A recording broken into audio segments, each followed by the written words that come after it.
There is a name buried in your Bible. It appears in Leviticus chapter 16, on the holiest day of the Jewish calendar. Most English Bibles replace it with the word scapegoat. The original Hebrew names a specific being, and the Book of Enoch, preserved for 2,000 years in the Ethiopian biblical canon, describes him in detail. His name is Azazel, and what Israel was doing on the Day of Atonement, year after year, for 1,500 years, points directly at him. To understand what is happening in Leviticus 16, you have to read it slowly. This is the chapter that establishes the Day of Atonement, in Hebrew, Yom Kippur, the single holiest day in the religious life of ancient Israel. The one day each year when the high priest entered the most sacred chamber of the temple, the Holy of Holies, to make atonement for the sins of the entire nation. The ritual was elaborate. There were specific garments, specific incense, specific blood sacrifices, and in the middle of the ritual was something strange: 2 goats. Verses 7 and 8. And he shall take the 2 goats and present them before the Lord at the door of the tabernacle of meeting. Then Aaron shall cast lots for the 2 goats, 1 lot for the Lord, and the other lot for Azazel. Read those words again. 1 lot for the Lord, the other lot for Azazel. The Hebrew is clear.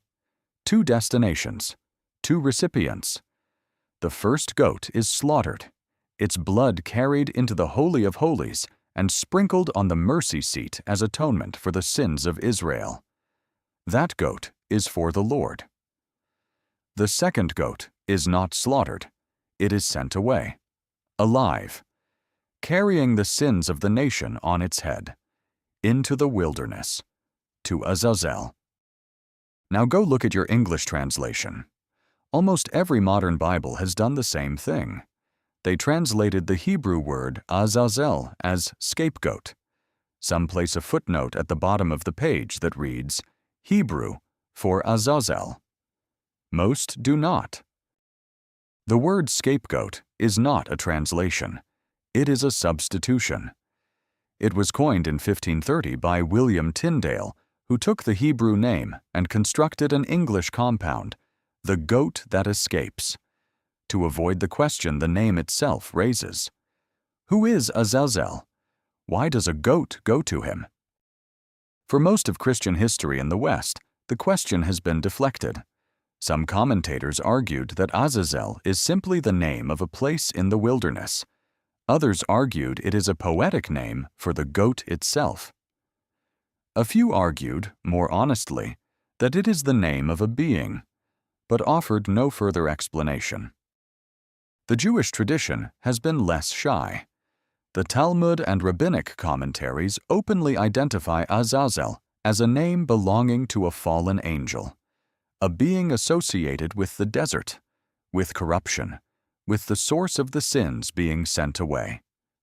And the text the rabbis and the early church both knew, in the centuries surrounding the time of Christ, named that being and told his entire story.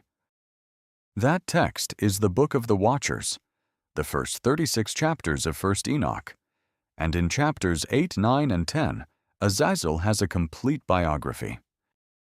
For viewers who have followed this channel, Azazel is one of the 200 watchers who descended on Mount Hermon. He was a chief among them, and while the other watchers were teaching humanity sorcery, astrology, and incantations, Azazel was teaching something else. 1 Enoch chapter 8 verse 1. Azazel taught men to make swords, and knives, and shields, and breastplates. He taught them the working of metals. He revealed to them the metals of the earth, and the art of working them, and bracelets, and ornaments, and the use of antimony, and the beautifying of the eyelids, and all kinds of costly stones, and all coloring tinctures. Weapons, cosmetics, vanity, warfare. According to 1 Enoch, Azazel taught humanity the technologies of violence and the technologies of self-display, the forging of swords, the painting of faces, the accumulation of ornament. He gave humanity the tools to fight one another and the appetite to want to. And the text is unambiguous about the consequences. Chapter 10, verse 8. The whole earth has been corrupted through the works that were taught by Azazel. To him ascribe all sin. This is the part most directly relevant to Leviticus. Chapter 10, verses 4 through 6. The Lord said again to Raphael, Bind Azazel hand and foot, and cast him into the darkness, and make an opening in the desert, which is in Dudael, and cast him therein, and place upon him rough and jagged rocks, and cover him with darkness, and let him abide there forever, and cover his face, that he may not see light. And on the day of the great judgment he shall be cast into the fire. Read those verses again carefully. Azazel is not bound with the other watchers. The other watchers, Semjaza and his lieutenants, are bound by Michael for 70 generations underneath the rocks of the earth. Azazel is bound by Raphael separately, individually, in a specific place, in the desert, in a location called Dudael, under rough and jagged rocks, in darkness, with his face covered. A specific watcher, a specific punishment, a specific location, in the desert. Bound, alive, waiting for the day of final judgment when he will be cast into the fire. Now return to Leviticus 16. The high priest stands before the 2 goats. He casts lots. One goat is for the Lord. The other is for Azazel, the watcher who is, at that very moment, according to the framework Israel's neighbors and Israel's own intertestamental literature both knew, bound in the desert under rough rocks. The second goat receives the sins of the nation, placed symbolically on its head by the high priest. And then a man is appointed to lead it. The text says, verse 21, He shall send it away into the wilderness by the hand of a man chosen for the task. And the goat shall bear on itself all their iniquities to an uninhabited land. The goat is led into the wilderness, to the place where Azazel is bound, to the locus of the corruption that the sins originally came from, and the sins of Israel, for 1 year, are symbolically returned to their source. This is not Israel making an offering to a fallen angel. This is the opposite. This is Israel sending the works of corruption back to the corrupter. The goat is not a gift. It is an expulsion, a ritualized banishment of evil to the place where evil began. The high priest is not worshiping Azazel. He is using the name to identify the wilderness, the bound source, to which the sins must return. The early church understood this framework. Origen, the 3rd century theologian, wrote about Azazel by name. He identified him as a fallen angelic being. He connected the ritual of the 2 goats in Leviticus to the cosmic struggle that runs through both testaments. Origen had read 1st Enoch. He did not have to guess what the name meant. The Epistle of Barnabas, a Christian text from the late 1st or early 2nd century, so widely read that some early manuscripts of the New Testament include it, discusses the 2 goats of Leviticus 16 at length. It treats the ritual as deeply meaningful and openly typological. It treats the second goat as a real prophetic sign, pointing forward to something that would resolve the entire system. Because the 2 goats of Leviticus 16 are not just an isolated ritual, they are a pattern. And the New Testament tells you, plainly, that the pattern was waiting for its fulfillment. Hebrews chapter 9 and chapter 10. The book of Hebrews spends 2 chapters interpreting the Day of Atonement directly. The author argues that the entire ritual, the high priest, the 2 goats, the blood, the wilderness, was pointing forward to Christ. The first goat, slaughtered, its blood carried into the Holy of Holies, becomes the slain Christ, whose blood enters the heavenly sanctuary. The second goat, alive, bearing the sins of the people, sent outside the camp into the wilderness, becomes the Christ who, the book of Hebrews says explicitly in chapter 13, verse 12, suffered outside the gate to sanctify the people through his own blood. Christ is the high priest. Christ is the first goat, the blood. Christ is also the second goat, the one who carries the sins out, outside the camp, into the wilderness, bearing the entire weight of human corruption back to its source, and breaking the cycle that had repeated, year after year, for 1,500 years. The ritual ended. The temple was destroyed in 70 AD, 40 years after the crucifixion. No high priest has cast lots for 2 goats since. The Day of Atonement ritual that ran from Moses to Christ, 1,500 years of sending 1 goat into the wilderness year after year, stopped. Because according to the framework Hebrews lays out, what it pointed to had finally arrived. And the church that has held the full framework together, in liturgy, in canon, in living memory, is the one that never stopped reading the Book of the Watchers alongside the Book of Leviticus, Ethiopia.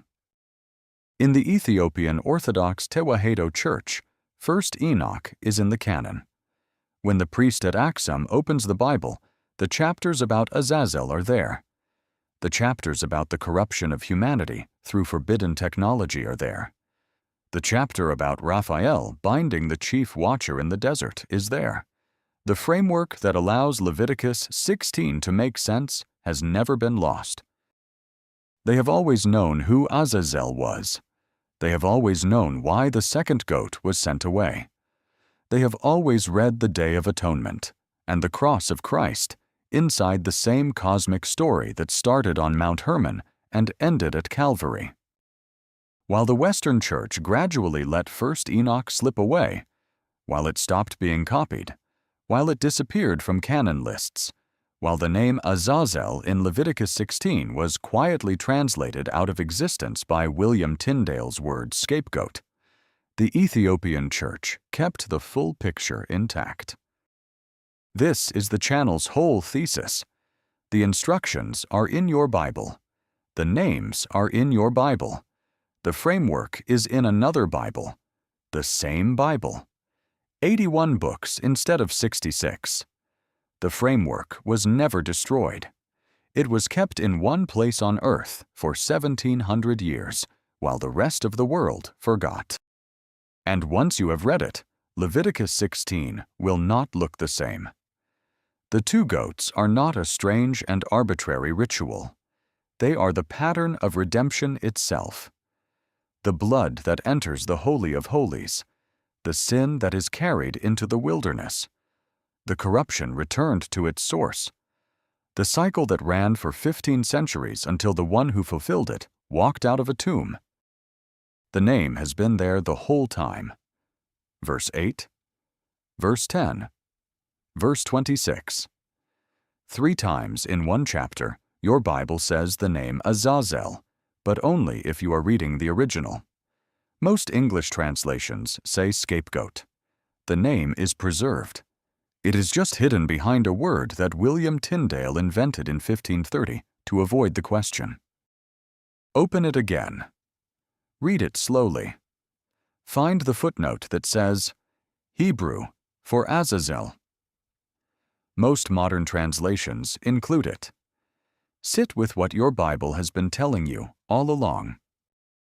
That on the holiest day of the year, in the holiest place on earth, the high priest of Israel stood between 2 goats, one for the Lord, one for the bound watcher in the wilderness, for 1,500 years, until Christ. This is Ethiopian Bible Revealed. If this opened something up for you, share it with someone who reads their Bible and wonders. Subscribe. It is genuinely how this channel reaches more people. And next week, we go back to Genesis, to the longest list of names in the Old Testament, to the genealogy of Noah's sons, to the moment your Bible tells you that every nation on earth descended from 3 brothers, and then never tells you which nation came from which. But there is a Bible that does, and it names the founding ancestor of Ethiopia by name. Until then, keep reading, keep asking. The book is still here.